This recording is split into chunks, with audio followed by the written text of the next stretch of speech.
Hi guys, this is the final episode of our Star Wars retrospective. Just to let you know, this episode in particular is part 2 of our last sort of chunk where we talk about the sequel trilogy. Last episode was about the movies. This time we're going to carry on into the TV shows and anything left behind. So remember and watch the first episode, which was the last episode, which was you get what I mean. Just watch the last episode. Thank you. Love you guys. Mwah. 4.5 hours. Rebecca's going to fucking top us.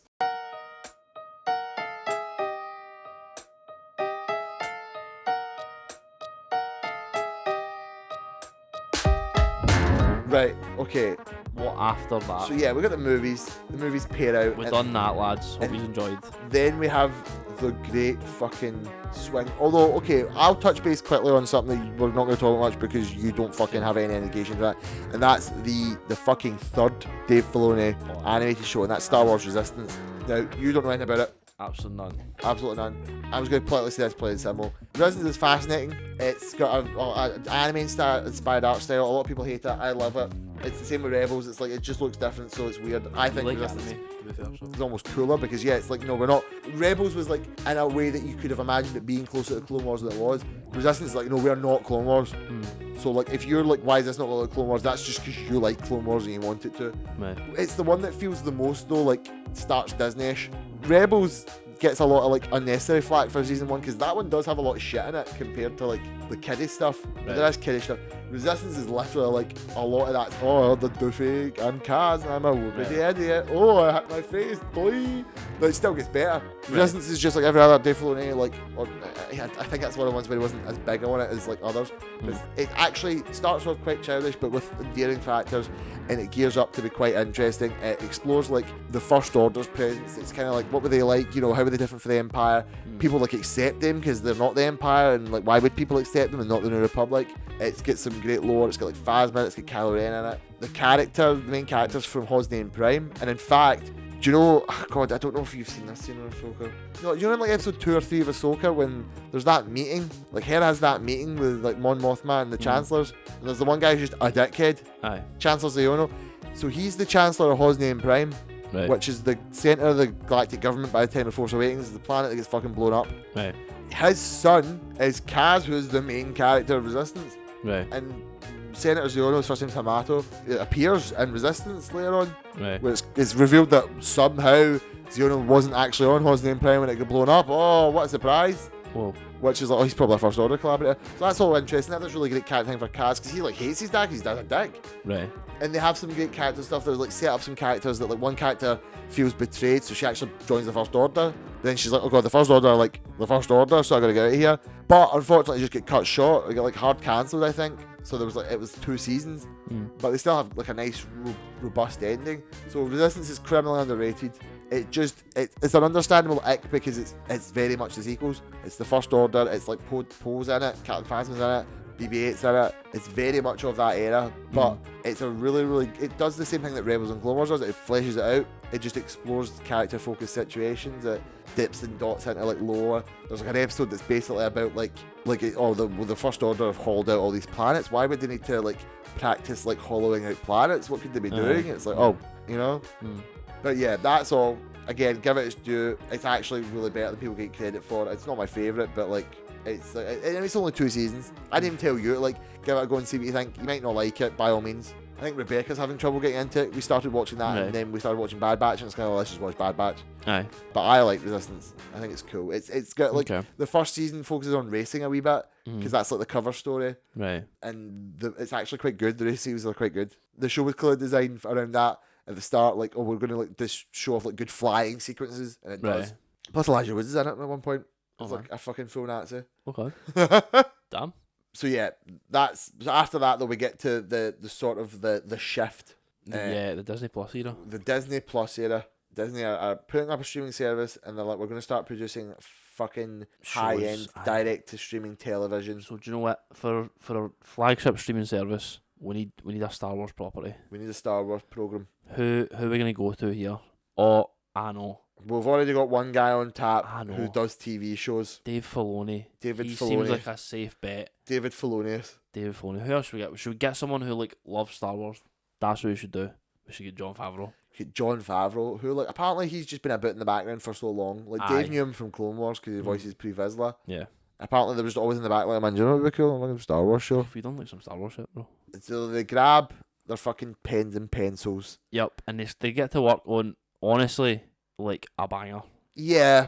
Like it is just a banger. They grab Pedro Pascal and they cast him as the titular character of Disney Plus's The Mandalorian. The Mandalorian. Season 1. Now, I would say that Mandalorian is like one of the most recognisable things from Star Wars.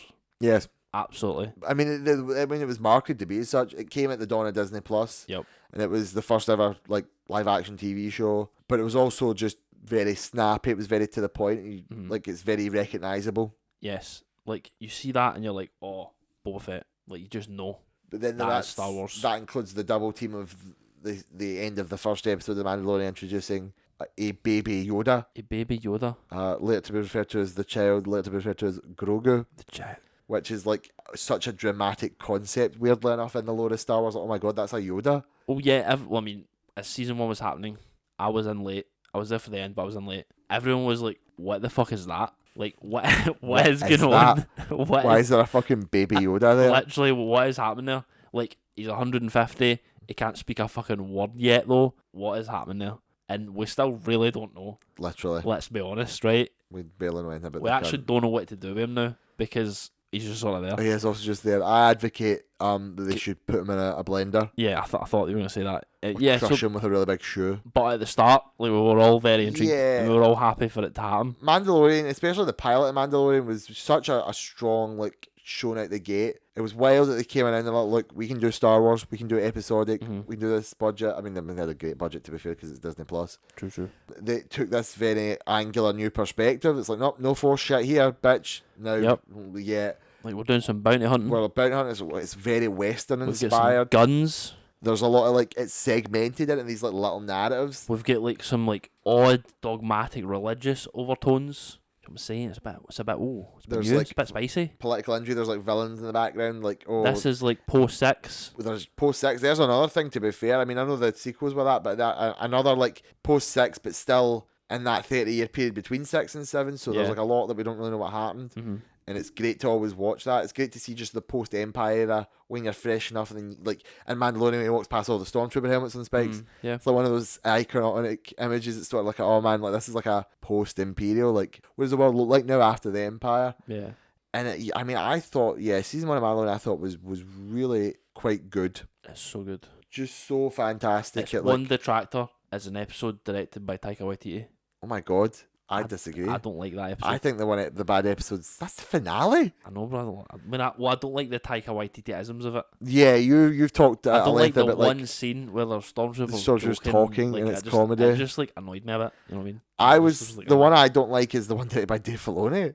Damn, man. It's the gunslinger. It's the one in the middle. It's got good elements. It's the one where it's like Fennec Shan's in it, but it's like fucking. I don't remember that one much. It's the one where he goes to Tatooine. Aye, she's like at the end where and there's like a rock like near them. I don't know. I can't remember. That's like, literally there's this dick shit guy and he's like, oh Mando, let's team up and capture Fennec, and they go to do it and the guy gets killed because he's a fucking idiot, and then Fennec gets like shot. Although that did have the post credits for like Boba Fett, which didn't get paid off till like fucking years and a half later. Like. But that was the one that's a bit more clunky and had like a dicky character that nobody liked, but it was ultimately all still like it was very interesting. I had this like story of the week thing mixed with like overarching like what's the deal with the baby, what's the deal with the whole imperial political shit behind the scenes. It portrayed everything in just a fascinating way. It was all like lovely and textured, and it looked right. Again for the budget and that for what they did, but it just looked good. Goddamn. This was the dawn of the volume. The volume, which has now become a fucking issue, but.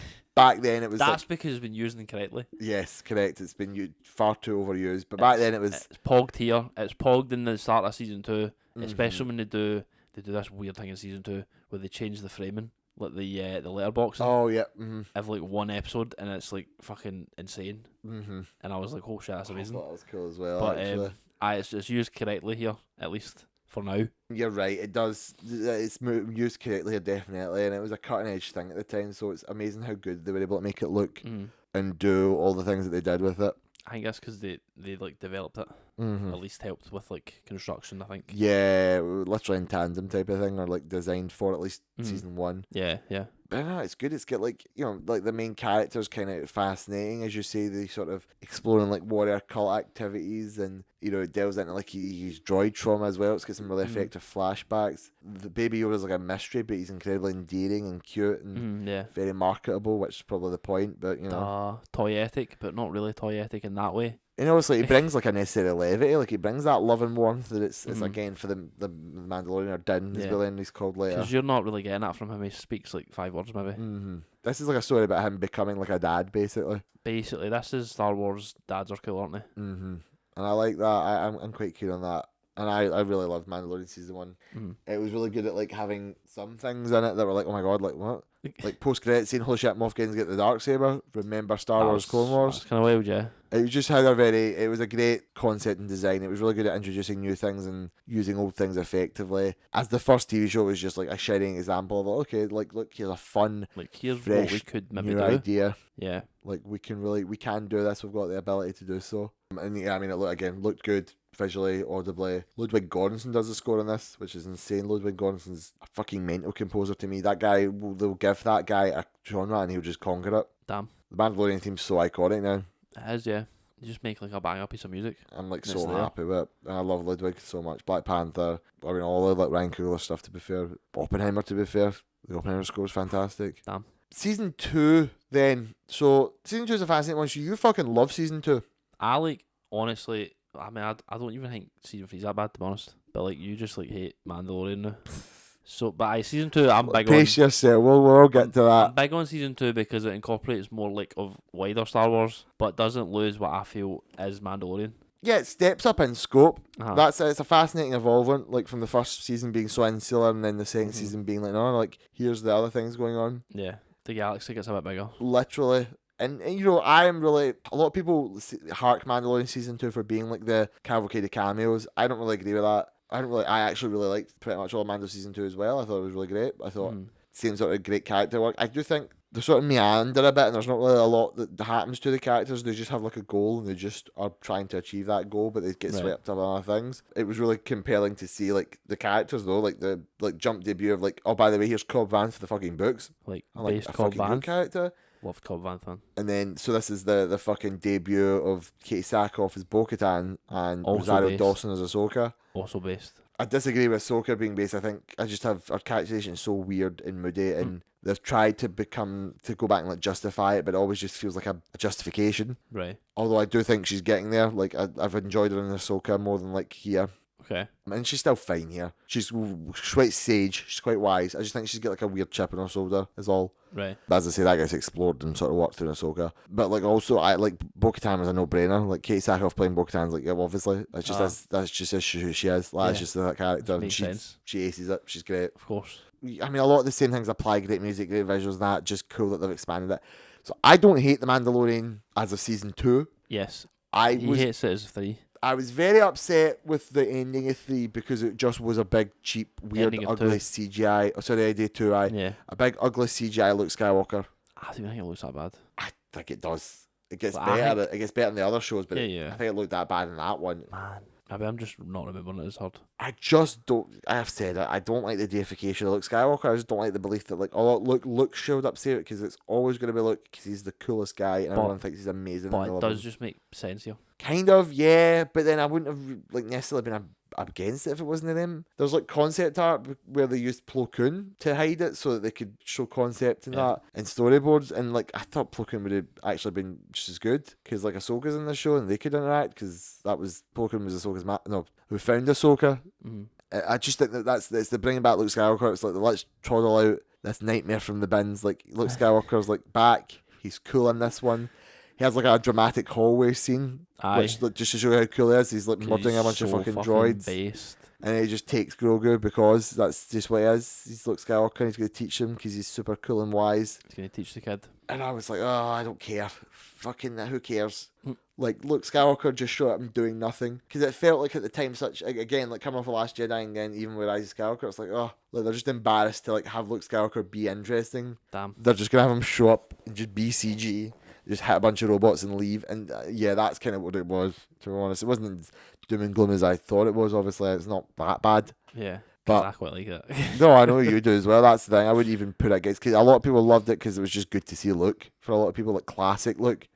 I just like I don't like know. it. I just it just feels very much like, oh look, it's Luke Skywalker. Like he's here. But I don't know. It's a subjective thing to be. I don't like a lot of like youngster Luke Skywalker these days because, as I say, I feel like people are really starting to like deify him. But I didn't hate Mandalorian for that. I just was like, episode like, oh bollock. It was just Luke. Right. The end. Okay. I do hate season 3 though. I think before we get to season 3, we should discuss Boba Fett. Can we do Boba Fett now? Okay, I was debating it. Here. Right. Yeah, I mean, in between seasons 2 and 3 of The Mandalorian, we did get the miniseries The Book of Boba Fett. Yes. The Book of Boba Fett is such a weird one.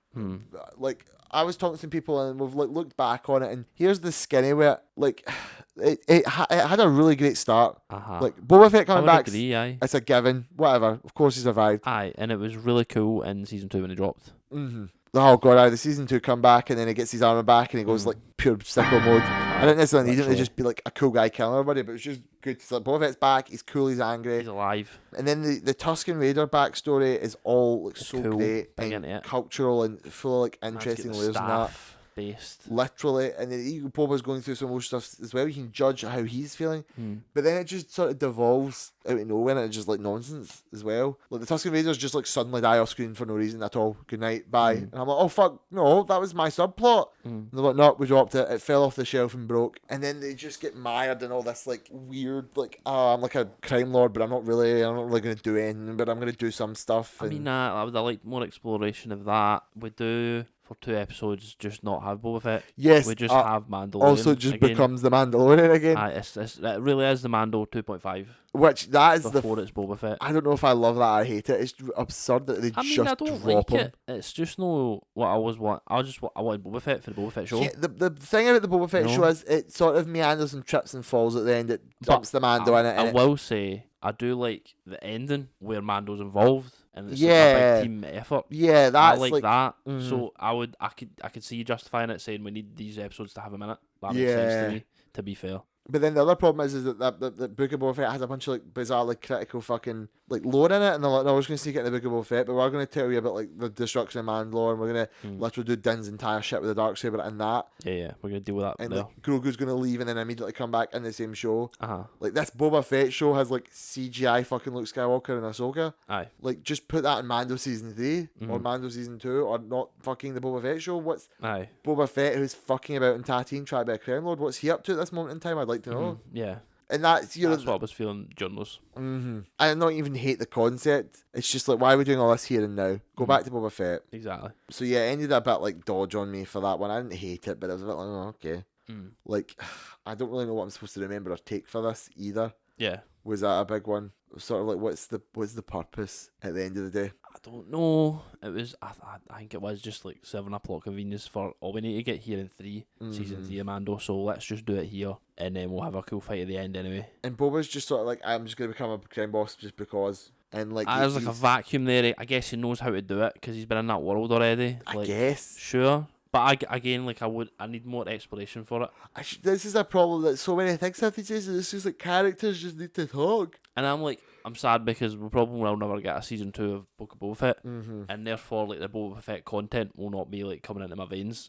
As much as I want it to be. I was going to say I have no idea how they're going to reapproach that. Well, he's probably going to be in Mando 4, and he'll definitely show up in like some form in Filoni's big crossover movie TV show thing anyway. So we'll see him there, but I need more from him. Aye, that's pretty much it. You know, I had so much good energy and so much like interesting stuff at the start, and then just sort of petered out, and I kind of just didn't really know what they were doing with the character, or why. Like, he's like a soft crime lord who's like there and struts about, but he isn't like a super bad guy. But then like, does anyone even care by the end as well? Like, what even is like it's one of the things I think will obviously just be more relevant in time. Probably. Like, they might just like fucking Filoni's movie just comes back to Boba Fett and he's relevant, but it's just like weird. There was so much of the Book of Boba Fett for ultimately nothing. I guess. I mean, I did like they called me back after the episode. I didn't like because they had the Cad Bane show up. And like do some shit we called Vanth. And then we had the big fight, and then he was riding a Rancor or something at the end. I don't really know. That was all crazy, but it was awesome in my eyes. I did like seeing Cad Bane back, obviously. Yeah, I mean, Cad Bane. Super up for that. I think it was practical as well, wasn't it? Really like CGI. It looked very good. God bless. Looked very nice. Oh, man, bless him. But yeah, it's like a sort of like, yeah, it was good. It was alright. It's nothing you would write home about. It's That leads into season 3, which is where your issues begin. God, season 3 Mandalorian. And get worse. I'm just getting too tired for this, aren't I?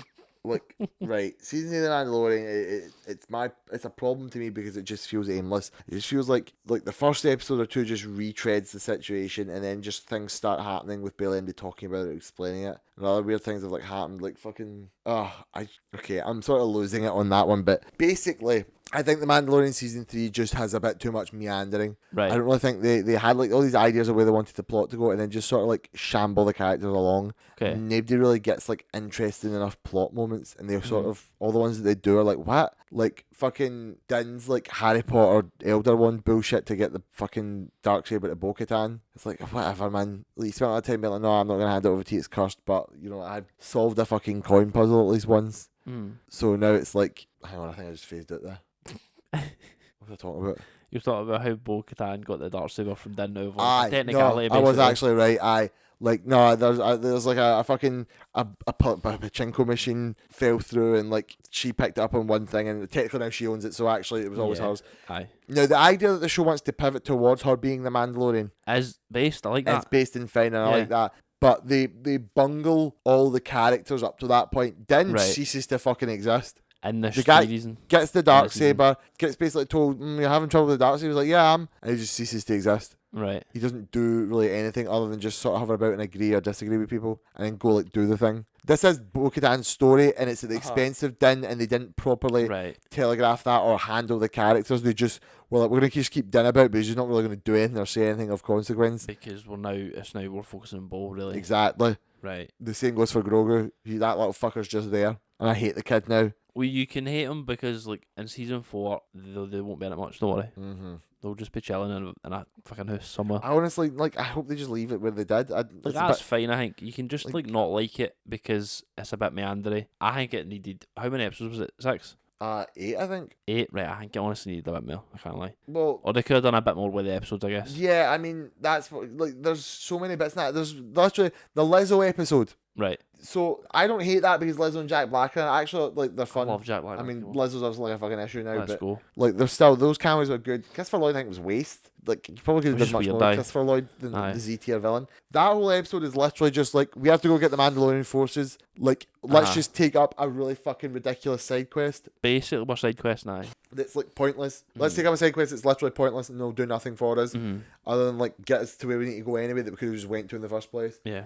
And it doesn't really tell us anything or do anything for us, and nobody's really having character moments anymore. Aye. Bo-Katan has a whole Darksaber leading, and then just gets over it anyway, which was the anticipated thing. And at least she does have a thing going on, but that's it. Right. And I'm like, why am I invested in any of this? And all the shit just fucking falls into place.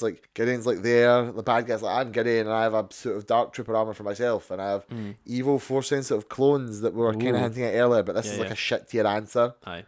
That's never really seen through the Grogu blood thing. It's just by the way, it might be later, but right now it's not really going anywhere. Honestly, you could have just left it at we were trying it, and the it failed. Palpatine cloning shit. Aye. We experiment with can you move people who can use the Force into a clone body? Well, not that we would need that anytime soon. Cool.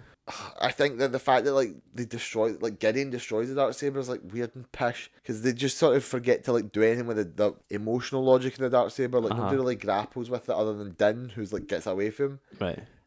Gideon destroys it, which is dead. Gideon should be the one to destroy it. It should be a Mandalorian. It should be Bo-Katan or Din or somebody because who reclaims we're past old outdated traditions. Yes. We're forging a Mandalore. No, Gideon just does fuck you. I'm oh no, Gideon destroyed the Darksaber, but we're fine anyway. It doesn't mean anything because we recognise the leader of the people. And it's okay, I get it, but you went about it in the wrongest fucking ways possible. But you had all these opportunities for good character and storytelling, and you just didn't take them. And other times you just padded it to fuck. You just chucked in nonsense that I just don't want to see. I mean, do you know what? Right, you've made some good points. I can't lie. I still just enjoy it. I can't lie. You're allowed to enjoy it. I still just enjoy Mandalorians flying about shooting people. Well, I was at and honestly, just seeing Bo-Katan day things is cool for me. I mean, yeah, that taps into the meandering. It is pretty much every episode is just like, what really is the goal? I guess we're going to maybe go back to Mandalore eventually, and then how do we get about... I enjoy like the convent stuff. Like I enjoyed like Bo-Katan, like, oh, she is the one that can walk between the worlds and like breach the chasm that is the religious order of the Mandalorians. I enjoy that to a degree, but I think the problem is that they just fumbled what they were doing with all that. Right. Like the past 2 seasons were almost like antagonistic to get to the point where like season 2 is like, oh, by the way, these guys are like an actual cult. I need to And, leave. Like, you've been like misled and that, and then in the season 3 he's like, nah, actually there's a big deal in the cult, and I love the cult actually. And it turns out the cult's actually not that bad, and we're all friends with each other.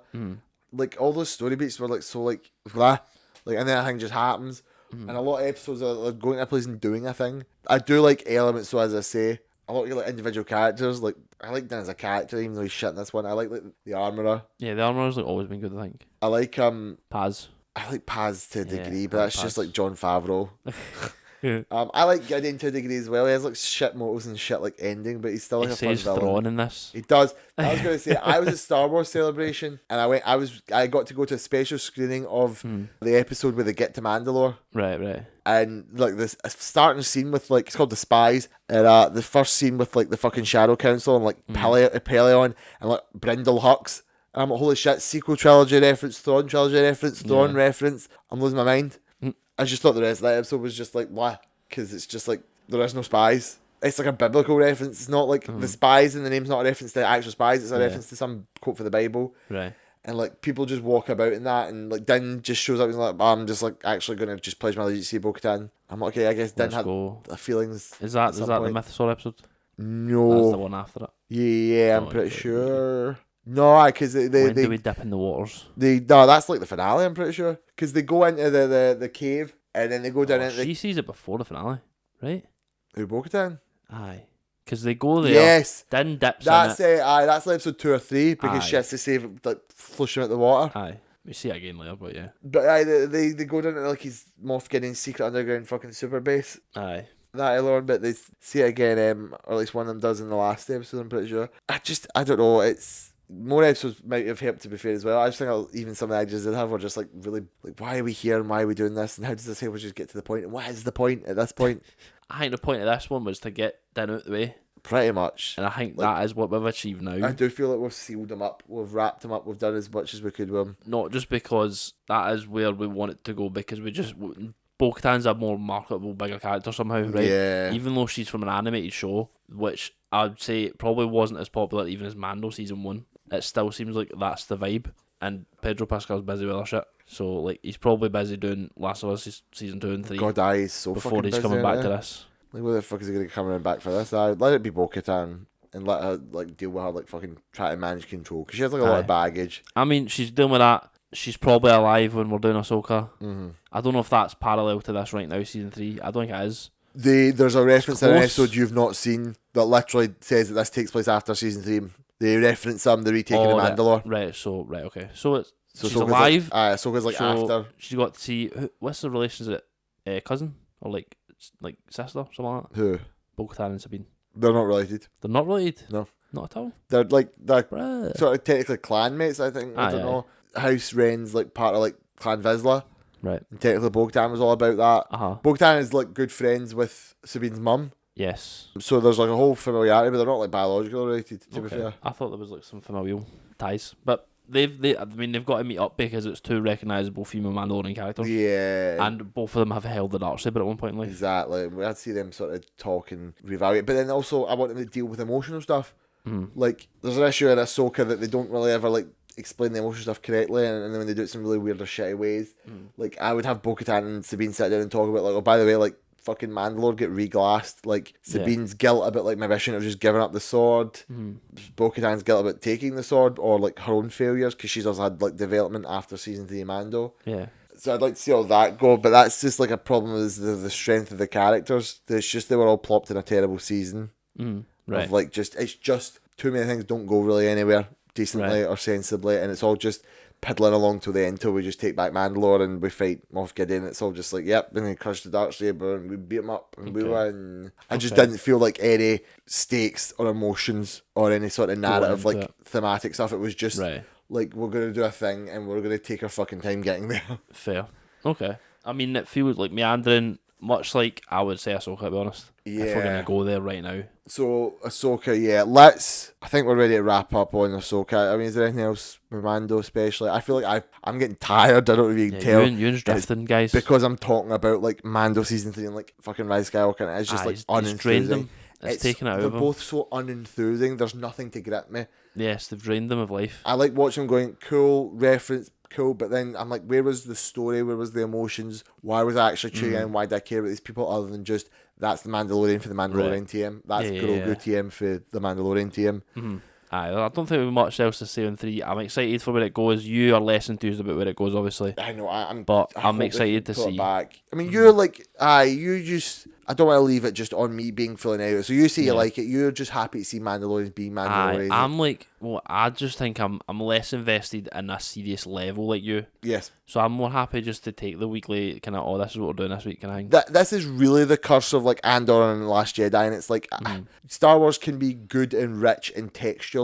It can have great layered narratives, and I know it can be. So when stuff eschews that, I get like, oh fuck, you could be so much better. I know you could be so much better. Aye. And I suppose I need to be careful not to unfairly like pop on it. Yeah, because maybe they're not trying that. Yeah. True, but then it's like, for example, like when shows like The Mandalorian, they just completely lack the basics. Right. It's a bit like, right, well, I can fucking see that. Like, you don't need to be Andor to, like, have, like, oh, by the way, mind put in a fucking plot and, like, a progressing narrative that doesn't just fuck about and a reason to do what we're doing type of thing. Aye. But you, as you say, I mean, I'm not disparaging you for feeling that way either. Like, it's good that you're, like, you get your fill for, like, the actual just raw Mando content. Aye. Because we don't have, it's like Pirates, man. We don't have enough pirate content. It's we true, don't have enough pirate content. Mandalorian content, really. I guess, it's always worth it to keep an eye on them because there's a lot you could do with them. Aye, I feel yeah. But yeah, do you know what? We'll cap it off with a little piddle at Ahsoka now, which I've finished. You've not. I've not finished, but you can just spoil it for me because I'm not too bothered because from what I've seen online, we just sort of end in a similar place to season 3 of Mandalorian. What do you mean? In that people are here, but we don't really there's been a minute level of development, I feel. Yeah, I mean, like even in Mando season 3, they take the planet back at least. Yeah, so we don't really know but I don't really know what the breadth of that is. Like, what's that look like? How's that feel? Right, from what I've seen, Balin's somewhere. Hattie's somewhere. Shin, right, she's somewhere. Sabine and Ahsoka are like mates again. They're like training again. So do you fuss about spoilers then? You not really, just let me go. And then I go, and then thingy Ezra's like here back again. Well, lightsaber shit. He's just like, we're fighting. The stuff we can talk about at the top. So Ahsoka, at least to a degree, is interesting as like a Rebel sequel series. It's bringing back Sabine, Hera, like Chopper, like getting Ahsoka back in the fold. Aye. It's all about the Thrawn situation. It's basically a build-up. We know it's all sort of leading to a Thrawn thing. You know, you get the teasers in Mando season 3 and the teasing like Ahsoka now. And this is about like, you know, dealing with where's Thrawn post Rebels. Yes. I think it's pre-sequels. It's Dave Filoni's like major out there. I think he's doing directing and showrunning that. I think it's definitely some teething issues. Oh yeah, aye. It's the direction's not always great. There's a lot of like flat, sort of like stilted cinematography. It's his first sort of like run as a showrunner, and like this is his baby, live action baby. Yeah, first live action baby. He seems to nail it. Animation wise, as we've spoke before. Correct. He seems to have it there, but for something with live action, like even if he's not the one doing the full writing, the full directing, he doesn't seem to know what's wrong. It's just a very different medium. So that is, like you're saying, teething issues. Like I've no doubt he's got it in him because he understands the characters and he's got a filmic sense at least. You know, season 1, episode 6, which is literally the next one for you, right. Is actually really good. I don't know who directed that, but obviously, like whatever Dave was doing, he was doing it right there. IMO. The music's fantastic because it's the Kiners who have scored like all the other animated shows, or at least like Clone Wars, Rebels, Bad Batch, right? And they just are like, fuck it, we've now got like a symphonic orchestra and we're doing like a live all out. They go fucking wild. It's such a beautiful score. There's a 2-part epilogue song, and epilogue part 2 has got some of the most beautiful, resounding, bombastic, like joyous music I've ever heard in my life. Right. It's bizarre because it just comes from Ahsoka. The actual show's pish. So they have like this like whole shit about Thrawn. They kind of start to add wrinkles into like the characters that show up and like, by the way, Ahsoka came back off screen and trained Sabine and then stopped training Sabine. After Rebels, and then they're also angry at each other for some reason. Which we're not explaining or dealing with properly right now. No, they don't explain it till the finale, and it's a really shit way of going about doing it. They're just like, investigating that. Meanwhile, you've got like the Thrawn team, who's like the witch lady from Mandalorian season 2 on the Ahsoka episode. Aye. And she has got like a bunch of mercenaries. She's got like an Inquisitor. She's got this two Balin Skull. He's apprentice Shin Hati. Yeah. Now the whole thrust is we basically find out Thrawn's in our galaxy. Yep. We have to go get him. Aye, we and have it's to like get the to baddies a have to go different get him galaxy. to bring him back. A different galaxy. Yeah. Not a brand new thing for Star Wars, but like a very distinct. Like, that's an out there move. It's a distinct, like, there's going to be some cool, weird new stuff over there, and Yeah. also it explains why he's like gone. Aye. It's no easy to just come back from our galaxy. That's not easy at all, no. Aye. So the races, the villains have got to get there. The heroes have got to stop them getting there. Yep. Or at least stop them from bringing Thrawn back. Aye. Because like there's a bit like, well, if Thrawn's there, Ezra might be there. So Sabine's like, I should go get Ezra. So goes like, maybe not. There's a lot of debate there. Yeah. For the most part, I did enjoy it. I enjoyed it more than Mando season 3. Other than like the aesthetic issues, like we talked earlier about the lightsaber fights in this just don't look that good to me. They're very stiff. There's one shot that you've not seen in the finale, but I was talking to you about where like the camera just stays completely stationary, like center framing. They do nothing interesting with it, and it just feels like boring shit. Somehow people do. And we know the TV team can do it because in the season 2 episode, the Jedi, like the fight seems fine. Yeah, the Ahsoka fight it's not an issue. Mandalorian was fine, absolutely. And then the look stuff at the end, I know he's just fighting a CGI it's still robot. good. It's still a good like scene. Aye, I'm not that bad. Don't worry. Aye. So like I don't really know what their issue was here. People keep saying it looks great, so I just isn't. Yeah, I don't know what they're saying. Personally, I don't know what they're saying. The primary issue with me is they just keep plodding the plot along and never actually explaining what a person is thinking or what they're doing. So to just I would agree at a point. Like I understand. Like to me, like Sabine's emotions seem pretty clear cut to me. Like especially when she's got the choice to make of giving up the orb. Yeah, that makes sense to me. There is like some shining spots. Sabine's like there's people have good and bad in this. Sabine's like feelings in that most of the time are pretty good in that. The only thing with Sabine, I think the bottle is. I mean, this is full spoilers. Okay, like so to quickly like hit you up on the end. Right. Episode 6, they get to Peridia. Fucking Thrawn comes back. Thrawn's there. Aye. He's working with the Night Sisters. There are 3 fucking witches, Graham. Yeah, I've seen the them. Great Mothers. Yeah. Who can bring the dead back, by the way. Literally, they can do what the Night Sisters can do in the Clone Wars. When they do it, because they do it in the finale, they resurrect a bunch of soldiers, it's the same chant and everything, like word for word, so that's quite cool. Yeah. Thrawn's like chilling, he's like, yeah, I'm fucking tactical, I'm cool. Thrawn's like, yeah, give Sabine what she asked for. Like, give her a dog, give her Ezra Bridger's last little credits and let her go wild. And they're like, you sure? And he's like, yeah, because we'll kill them or just leave them here anyway, so it's fine. Yeah. So Sabine finds Ezra. Aye. Ezra's and there. Like, oh, he's cool. hanging out with fucking I snail love you. people. Yeah. And he has a great reunion. There's more to that as well. Ahsoka basically gets all chill and cool and coming out of the world between worlds. She goes up and flies, and she gets the other dimension, the other unit galaxy by literally doing what Ezra does in Rebels and like fucking force communing with a Purgo. And a Purgo fucking like eats the shuttle and I've seen takes that. them. Yeah, cool. They get there, they get into like a fight, a scuffle. There's a whole episode of basically fighting because there's also these like bandits. Right. And like Shin and Balin are out looking for Ezra.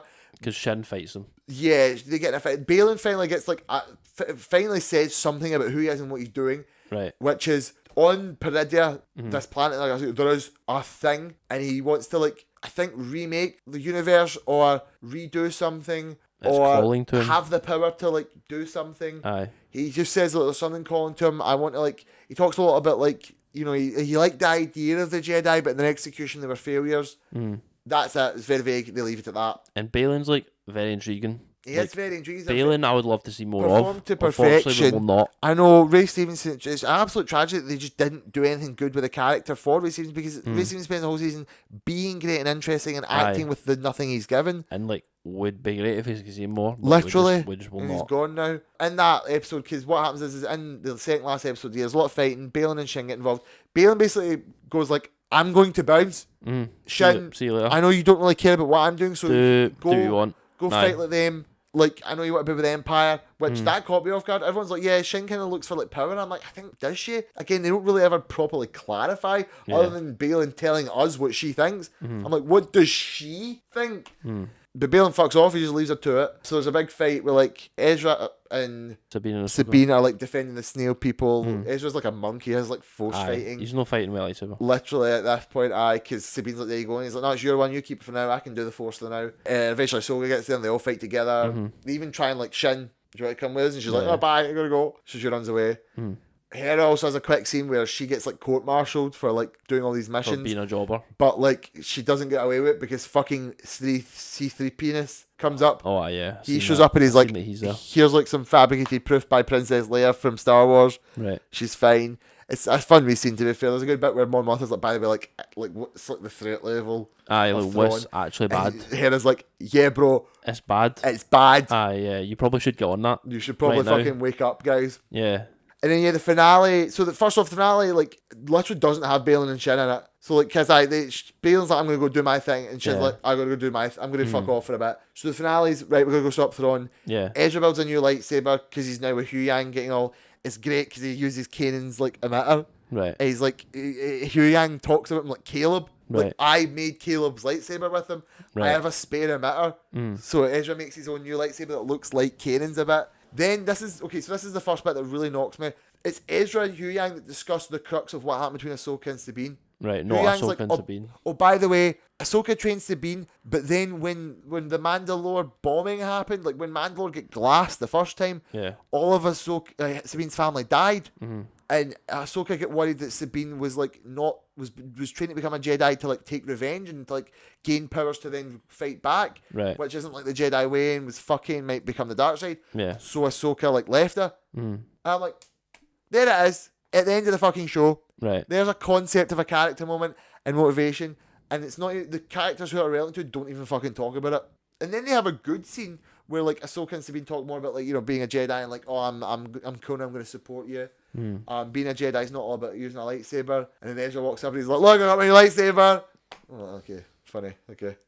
So yeah, like all these like emotional moments are being waffled because they're not talking about them and no one's like expressing what they're feeling or what they're thinking at any point. So we just find out later as like exposition. Like that could have been a character arc or an important character beat, and we just found out because Hu Yang told Ezra later. So they go to get Thrawn, they like fight into his fortress, they fucking shoot lasers and they jump through them. Thrawn's like, oh, I'm grumpy about that. Fight the Night Troopers. There's that really boring scene where like they're all using lightsabers, but it's just face on fucking vertical. But then like they resurrect the Night Troopers, which is cool. I'm not even gonna pretend. Yeah. Morgan gets like a promotion. The Night Sisters are like, man, do you want like we're gonna make you like part of the Coven. Right. Because you're being like so based, obviously. And they do another thing that's lifted directly from Clone Wars word for word. It's when they make Asajj like a Night Sister. Yeah. Although for Morgan, it makes her a bit pale, but it gives her the fucking full facial like burn tattoos. Right. And then they give her Mother Talzin's sword. Right, yeah. From that episode of Clone Wars where she fights Mace Windu. It doesn't look the same, but they're like, we've got a weapon for you. This is the blade of Talzin. And they do the big green magic. And I'm like, cool. Night Sisters fucking pogged out the nut. Aye.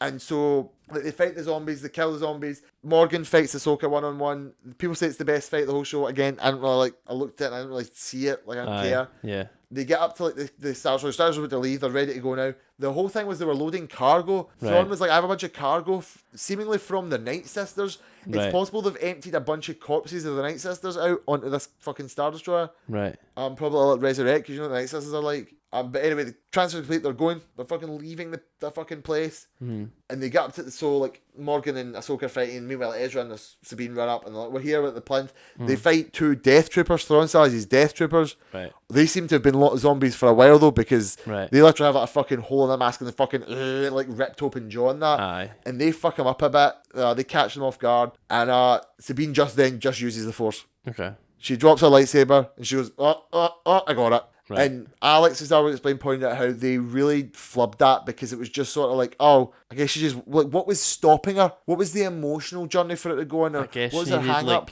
I guess you need like that pressure situation. Yeah, but that's like just death moment. That's just like I'm not trying hard enough. A good story is like there's something physically blocking you. There's like an emotional thing. Like if they'd maybe honed in more on like the relationship with Ahsoka, like okay, now that she's weaned out her master apprentice relationship and everyone said what they needed to say, but they didn't because these characters didn't talk about their feelings until the last minute. No one said anything about anything until the last bit where Ahsoka goes, "I'm cooler now," and Sabine's like, "That's good," and now she can use the Force. Right. And I'm not the one who's like, yeah, just using the Force is a bad thing. Again, like people moaned about Rey and like Force Awakens being able to use the Force. The Force just does that. But the problem is like it ran through Rey in a sensible way. They specified so much of like Sabine has an issue, and then when she finally does it, she just stops having an issue. Right. She gets over it by just not having an issue anymore and just doing it.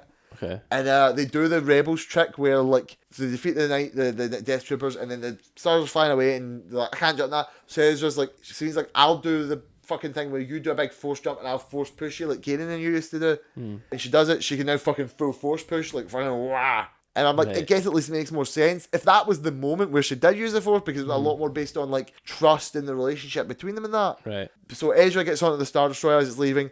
Sabine and Ahsoka don't. Yeah, so they're on the planet. Sabine's like had a moment where Ezra's like, I can get you, but so Ahsoka's fighting Morgan, and Sabine's like, nope, I'm going to stay with my master. Right. And she stays, helps Ahsoka win. Ahsoka kills Morgan. Right. Fucking kills her dead. And that's fine.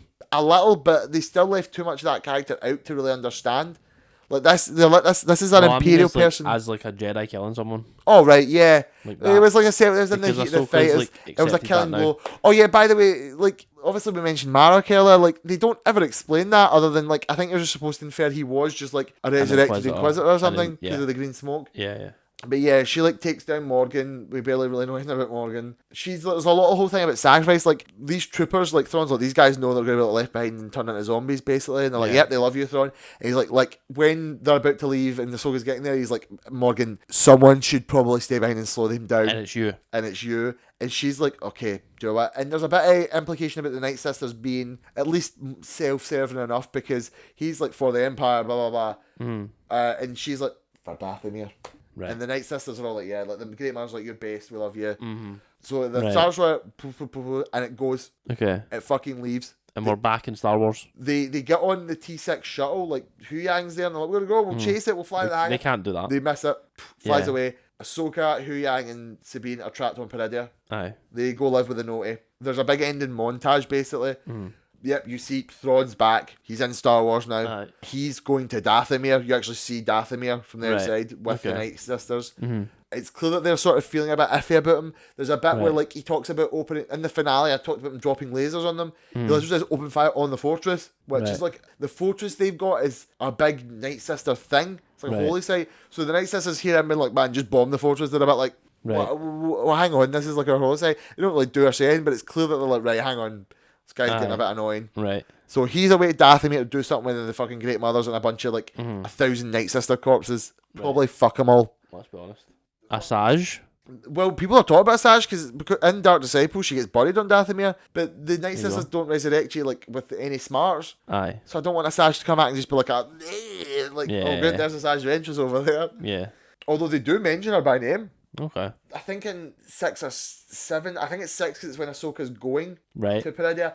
She's watching, you get another Hayden appearance. Okay. She's watching a training hologram, and it's actually, the dialogue's taken pretty much verbatim from Tales of the Jedi. Right. Do you remember the one which was just the Anakin's training Ahsoka to do the thing where she's surrounded by clone troopers? Yeah. It's that one. It's nearly the exact same dialogue. Right. But he's like, you'll face many villains in this war. A General Grievous, Asajj Ventress, Count Dooku. It's like, oh my god, live action Hayden Christensen saying Asajj Ventress. Yeah, so the next thing in the before Thrawn leaves, like they kill some troopers on the in the Chimera, and Ezra like gets on the Chimera and he grabs the radio. He does a classic Ezra like, "Whoa, C-12, we're coming to meet you," and Ezra's like, "Oh, thank you, I'm on the radio doing like pretending to be a stormtrooper," and he's like, "I'm gonna go take this." So it's implied he's like grabbed a disguise so he can pure blend in. Right. So Thrawn comes back and that's bad. Ezra takes Balin's shuttle, which was literally visible in the hangar, right on the edge of the hangar, and somehow escapes at some point. Probably it was easy for him to just fly away. Yeah. Alex, as I was explaining, was like, he might not even have like escaped easily. He might have been shot and fucked up in that.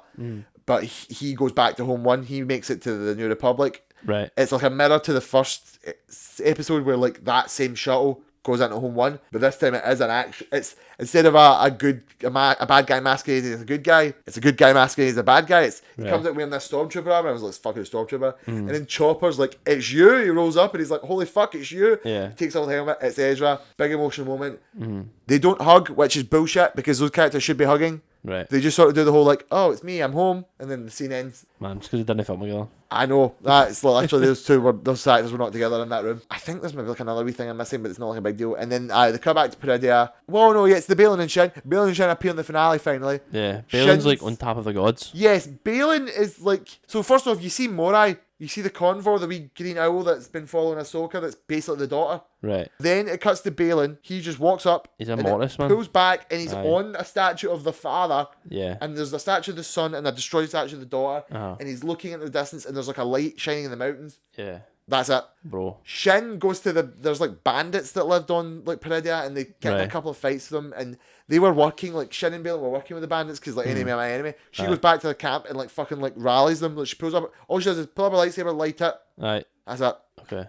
I'm like, cool, there's the interesting, compelling villains who have absolutely, I don't know who they are and what they're doing here. Yeah. And then, yeah, the final scene's just Sabine and Ahsoka like, again. we're going to train. They're chilling, we're like, we're fine, we're friends, we've got hope. Ezra made it home. Yep. So I'm sure we'll sort it. Sabine's like, oh, I think I saw something, I think I hear something, maybe it was just the Force, I don't know. Right. And Ahsoka looks out, it's implied that she sees it, but she doesn't directly address it, but it turns away, and it pulls back, it's the Force goes to Anakin, watching at least Ahsoka. Some people say that we think that maybe Sabine felt Kanan, but Ahsoka like saw Anakin because of their relationship. Yeah. And he's like, yep, he gives out a good smile, everything's okay. Okay. And that's just it. Okay. I mean, describing it to me, like, I like a lot of that. I can't lie. Mm-hmm. Sure, you might have some issues with like how it's told and like characters not interacting or not saying what should be said. Mm-hmm. But I like the sounds of that. Everything's on's really good. Right. A lot of people say he does have that thing where like he makes a loss and he's like, oh, it was an acceptable loss, and he does that too much. I disagree. He's very tactical. Like he deploys units in little bits. I was a bit where Ahsoka like hides in like a fucking asteroid belt right before she lands on the planet, and he's like only sending like 2 TIE fighters, and like we're only gonna like let them find them and then get them back. I don't want to get hurt. Yeah. He's very like, I'm only gonna deploy little bits at a time because I'm not gonna waste my precious resources. So it shows you how he's like tactical and smart, but he still makes an impact. He's doing precision strikes. But every so often like loses or that, and he's like, that was calculated, and people are like, oh. I'm like, look, Rebel Season 3 is literally Thrawn lets them lose like 5 times and then finds the location of the secret base. And you know what? For all of Thrawn's calculated loss in this, he wins, he escapes, and also that was the ultimate goal, yeah. Yeah, he's great. Lars Mikkelsen's fantastic. I'm so glad. The guy who plays Ezra, that's called Emanis Fandi. Right. He's instantly he's the best out of all of them except Thrawn because it's Lars to just become the animated character. Right. He man just as Ezra. He's got so many little mannerisms. He's cheeky. He does like little Ezraisms. He's just like an older Ezra, and I love him for it. Okay. There's a lot of good to it. I won't even pretend. A lot of the issues are with how it's presented, and the biggest issue is the ending being like there's no resolution to anything really. There's no character conclusions. The closest we get to emotional fulfillments are like brushed aside or quickly exposited, and then it's like Balin and Shin are in a place. I don't know what they're doing, why they're doing it, because they haven't said a fucking word and they don't say or do anything and they don't talk and nobody talks. Morgan died, we don't really know who Morgan was. Thrawn get back because obviously Thrawn get back, that was the whole point of the show. Yeah. Ezra got out, but now fucking Ahsoka and Sabine are trapped. Aye, but that'll be fixed in the episode probably. Aye. They'll be back, don't worry. It just feels too much like we're definitely getting a season 2 or we'll definitely resolve it in the movie. I guess, yeah. And I think that's disappointing because I felt like, alright then, well now I'm left wanting. Okay. I needed at least some finality. Pick a thing and close it. I think the Balin and Shin thing should have just been like... Aye. Some people point out, this shouldn't have been the Thrawn story. Right. Ahsoka. And to be fair, Ahsoka does not really know who Thrawn is. In the finale of the show, Thrawn goes, by the way, I've never actually met you, Ahsoka. And someone's like, that's wild that the primary antagonist of a show says to the primary protagonist, I don't know who you are, by the way. Damn, man. I think Balin and Shin should have just had all the attention, and if they wanted, they could be made Thrawn relevant in a little way, or just devote more time, like have the Thrawn leaving thing just happen, because obviously it's going to happen, and then devote like the finale to be like tackling Balin and Shin.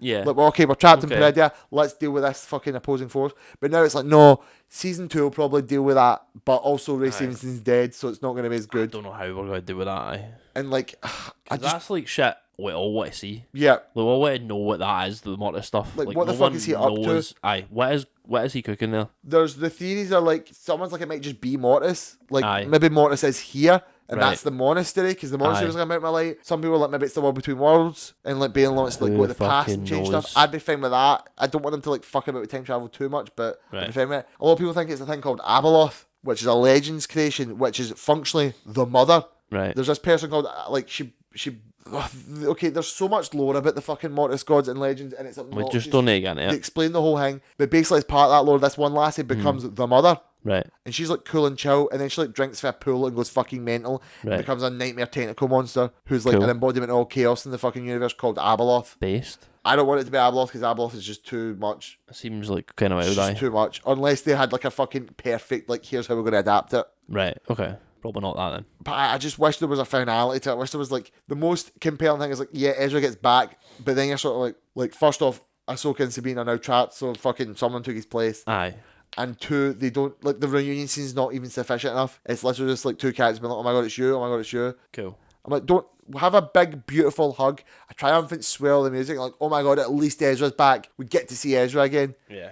But like all the characters who did talk about their feelings talked about them awkwardly and didn't talk about the right people. So there was no compelling emotional moments. There was just sort of like things happened. Right. Well, I missed then. I still think it's better than season 3 of Mandalorian Fair. because Okay. I like the characters more. There's at least something happening. All the Night Sisters shit interests me. Like, are the Night Sisters just like on Peridia or whatever it's called? Yeah, there's a lot of like Peridia's that is So are the Night planet. Sisters just like in other galaxies?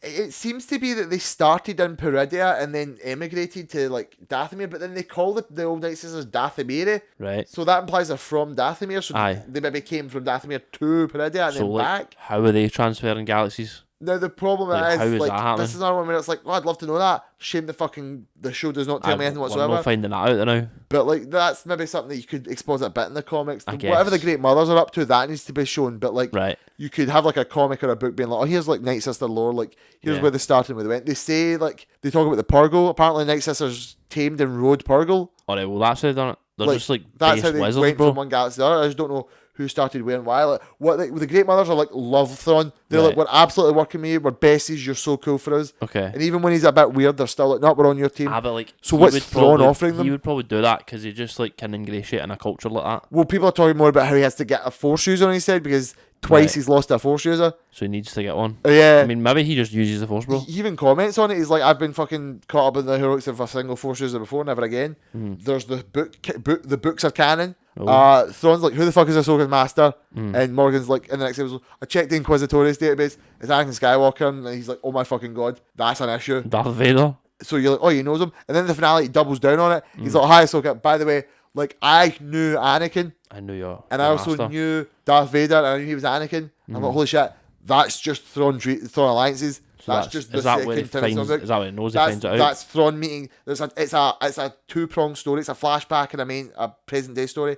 He meets Anakin during the Clone Wars Right. when he's like a little explorer from the Chiss Ascendancy, Right. and he goes on a mission with Darth Vader to the same planet, both of which are Batuu, which is the theme park planet. Right. And he deduces, he's like, by the way, like You're just that same guy, mate. literally, Like- I know who you are. Aye. Obviously, I'm super smart. Fair. And that's the show being like, yeah, that happened. The books happened, which is Okay. great. Right. But yeah, I mean, as I say, there's the writing and the sort of a lot of the presentation's just a bit It's flat just and not awkward. not quite there yet. But what they're all saying and doing is still more interesting and compelling than Mandalorian, and there is a thing happening. Right. Even if I pretty much knew how, like, you know, Thrawn was obviously going to get back, but at Oh, least we knew that with time, they're mate. doing something on all the episodes. Some Right. episodes drag a bit. I mean, you've seen episode 3, which is just ultimately they're all fighting. Aye. The penultimate episode is literally just like, yeah, they're all fighting. Again. There's a lot about like emotion and character stuff, but they're all just fighting. Right. But it's I don't know. I enjoyed it enough. I just was disappointed by the lack of a resolution and the Okay. manner in which they went telling it. And I would recommend watching it if anything. Well, I that will piques your get to it interest. eventually, yeah. But like I said, I'm feeling a lack of connection to it, like much like you, because I'm not in a rush to finish it. It's just that I'll do it one day. Enthused me. All this, I'll take the stuff I like out, and I love it. Like, Yeah. Male Elizabeth Instead Hera, Emanis Van de Ezra, Natasha Lupardizzo, like Sabine, just rebels. Lars, Thrawn, Ahsoka gets better. Rosario's Ahsoka is like now she starts to smile and joke more and be cooler because of her experience Right. in 5. Okay. I don't actually know what the fuck her experience in 5 were and what they mean and what her real arc was. And people can explain it to me, but Right. it's that thing I've said multiple times about how if you have to generate the excuse, Right. you're not, if you're just basically filling in the gap yourself and the show's not really said anything about it, that's bullshit. The show should at least say something about I it. mean, maybe they've inferred it somehow, and like it works for them. Like I think that's okay. I think it's the problem. Mind we were talking earlier about like intent versus Yeah, like yeah. interpretation. The thing is, I think there should be a clear vision, and you can interpret it on what you want, but there should still be a clear vision. Right. And the problem is in this, there was instances where it was like, no, everything was too muddled. You didn't say enough, or you chose weird words, or you chose to do weird actions where you could have just said X, Y, or Z to at least give us a visionary concept to know who each character was and where they were and why. That's what I'm saying, like the whole Ahsoka and Sabine never talk about their fucking issues until the last episode where they don't even really talk about it. And also, Hu Yang tells Ezra the critical lore that we've needed for 8 episodes. Aye. Shit like that's like embarrassing. Right. But it is at least enjoyable as a Rebels thing. It just was severely lacking in the presentation department, and I just don't like that there was no resolution. I don't like that it was less or just watch the movie or watch season 2 of Ahsoka. Okay. I hate it when they do I that. can give you that, yeah. I can understand that point. Well, Jesus Christ. Oh. Is that us? I think so. I don't think there's anything else to discuss Star Wars wise. We kept talking about doing like a ranking thing. I don't think we'll have it. We're not doing a big thing, but let's just quickly touch base. So yeah, we cut it all through. The prequel trilogy is beloved. Aye. It has its faults. We like it. It's good. Revenge of the Sith is great. Like, prequel trilogy has my favourite thing, so... Clone Wars is all Exactly. good. Yeah. Original trilogy is such a weird up and downer, considering you've got the old movies and then the new like cartoons and shows for it. Because it's like an endlessly mineable resource. Yeah, it's so much there, and then the sequels and the sort of post Return of the Jedi era Are like the new prequels. It's the new prequels. They are like kind of looking like the rougher ones than now. Yeah. Although there's so much more stratification in the dialogue about it. Aye. Like nothing was as controversial as The Last Jedi. Aye, of With course. the prequels, Yeah. it was just I was dumb and I hate it. And then yeah. Revenge of the Sith was like, oh, I actually did like that. To be fair, It was based. With this one, it's kind of like, I like Force Awakens, or don't like Last Jedi at all. Or maybe Rise of Nobody Skywalker really shit, likes that. or- Aye. Like nobody really likes the Rise of Skywalker. yeah, I think we could all agree that like we could all like Force Awakens and dislike Rise of Skywalker. Yeah. It's just in the middle where we're all sort of get Aye. about. And there is all this like sort of gentle filling out. And I do like the filling out. What Mandalorian, Boba Fett, and all that's doing up to this Dave Filoni movie. Aye. Whether it's just a straight chain Heir to the Empire movie. I like that they're just padding it all and like filling out the era. I like that they're sticking to this time frame because there's a lot of interesting stuff like the rise of this like well-meaning but ultimately corrupt and inefficient government and like the transition out of an imperial ruled sort of era and like the feelings of the people. Yeah. So I like what they're going for, and I hope they continue to improve. But I will say I'm finding some stumbles. The most recent TV series have been a bit lacking for me. Haven't filled me with confidence. Ahsoka better than season 3 Mando though. But luckily, so when we look at it in the grand scheme, at least we can take joy in the things that do come out for us. Bad Batch season 3 will come out. Yep. Prequel And fans will love that'll that. be good. Fans. Andor season 2 will come out. And that'll be amazing. Probably amazing. And then you know what, we can see how they go on these like new next year stuff. If the Dave Filoni movie's good, if the like episode 10's good, if the Mangold like fucking Dawn of the Jedi is good. Weird enough, I have confidence despite the fact it's been shaken. I'll get back to a point with Star Wars recently where even after episode 9 I'm like, look, I still think there's enough people working on this and there's enough good stuff. Although I also pay attention to more things than just the media. You know, with the books, High Republic's nothing but goodness. I don't think that's the bad one. I've not seen anyone review it badly. I've not seen all the reviews though, so I can't really say I've that. not seen any badness at least. I Yeah. think Phase 2 lags a bit because people have yet to fully see the necessity of it, but Aye, the necessity of going back to go forward again. Like Literally. that is interesting. I although can't lie. apparently like the first issue, the first Shadow of Starlight, the first fucking things, I made it like, holy shit, I'm so glad I read Phase 2. There's immediately right. like I'm starting to learn, so Well, there you it go. doesn't take long. Games. I'm kind of happy with games now. Jedi Fallen Order and Jedi Survivor, I have my issues with, but all in all, I think they're fantastic. Still to play the second one.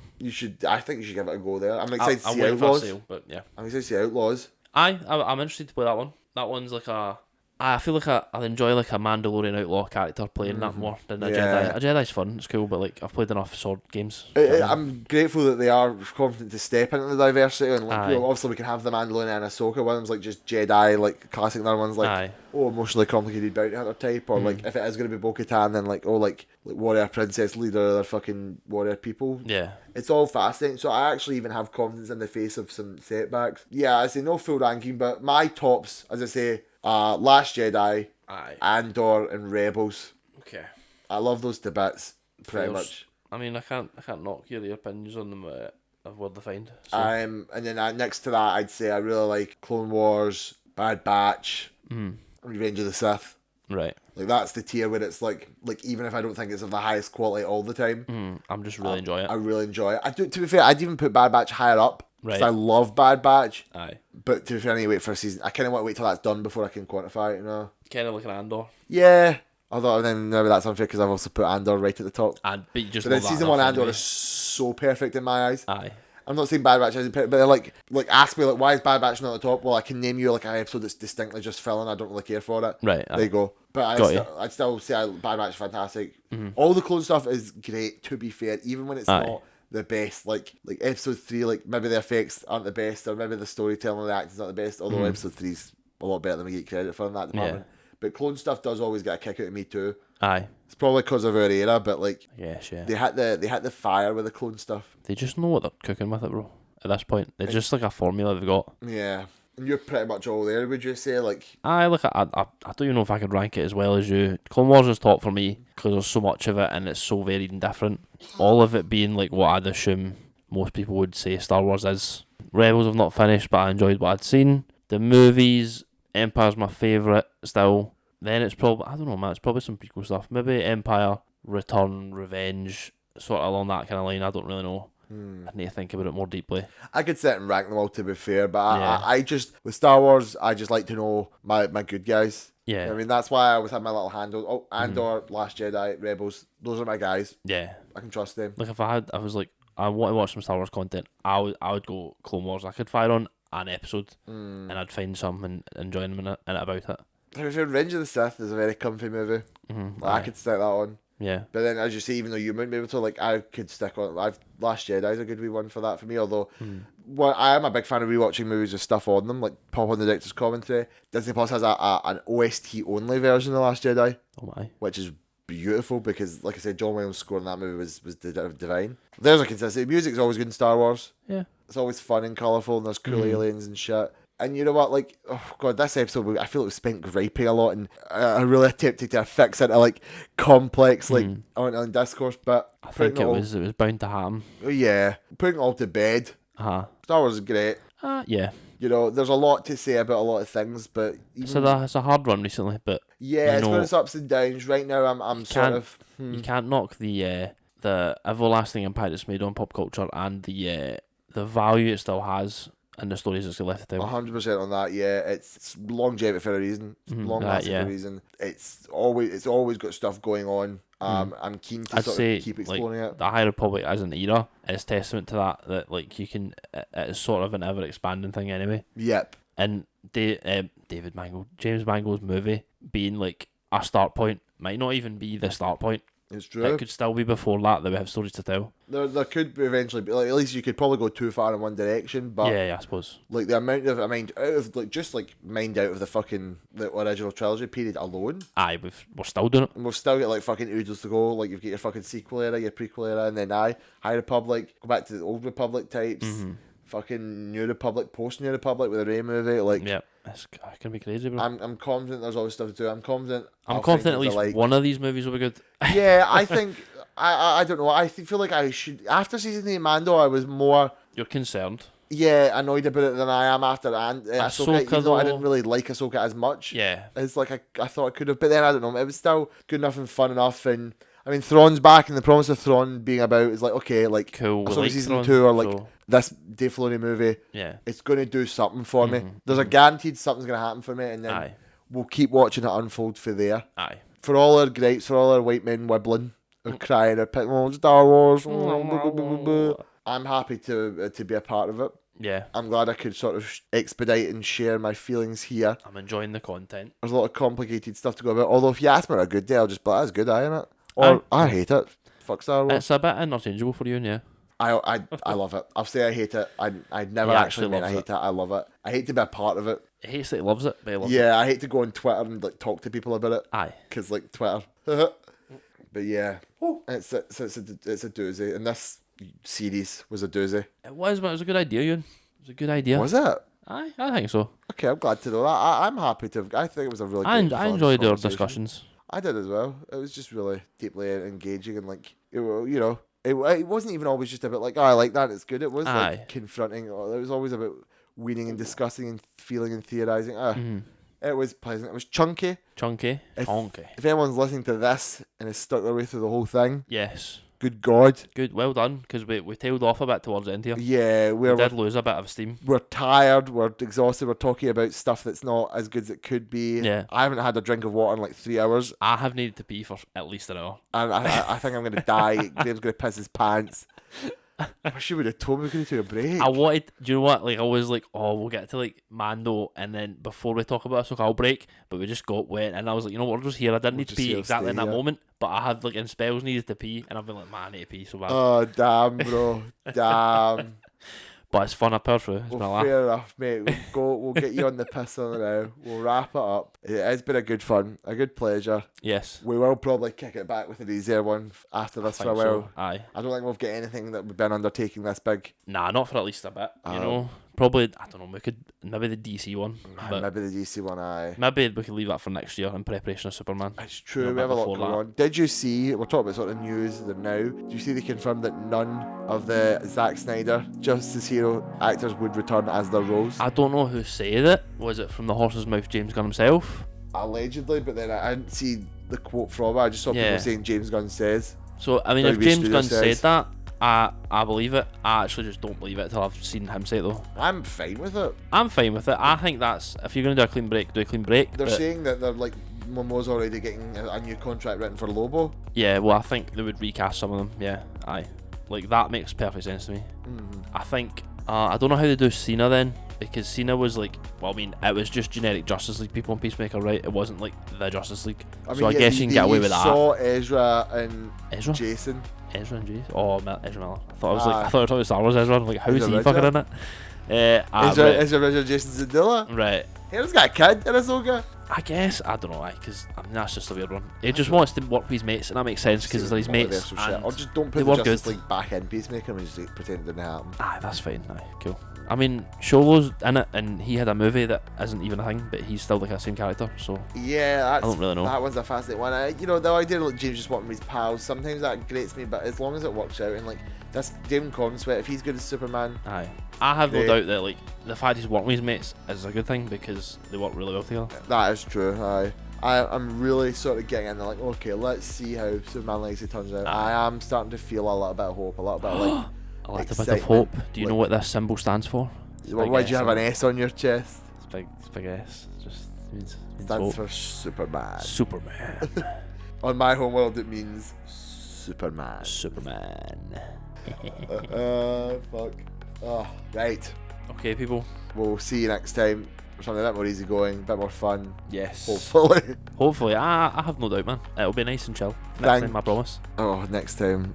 It'll be nice and chill. I only need a drink, so I'm like dying. I'm like, as long as next time I don't talk myself into a pit and Grin doesn't piss over my fucking nice couch. Man's gonna dust. It's gonna dust. Mr. Dishington, I don't feel so good. I don't feel so good. But thanks for sticking out with us. Yes, thank you all. Both of us are thanking us as well. Thank you. Yes, thank you. For sticking in with it. Thank you. And thank you. No, thank you. Thank you. Thank you. And I accept your thank you. Your thank you is rescinded. I do not accept. Oh my god. Piss off. Right. Thank you, guys. Yes. Thank you, Graham. Thank you. And have a pleasant night, a pleasant day. Whenever you hear this. Whenever you hear this, yeah. You'll probably start listening to it in the morning and it'll be night when you finish it. Yeah, so it'll sneak up on you that way. Have a good one, guys. Thanks for listening. Yes. Signing off. Goodbye. Goodbye. Scenes is a fan-created podcast. We have no affiliation with any of the brand studios or properties mentioned. All views are our own. Produced and edited by my partner, Rebecca. Music is provided by Epidemic Sound, and the cover artwork was commissioned by Rhiannon Cargo on Twitter or Instagram.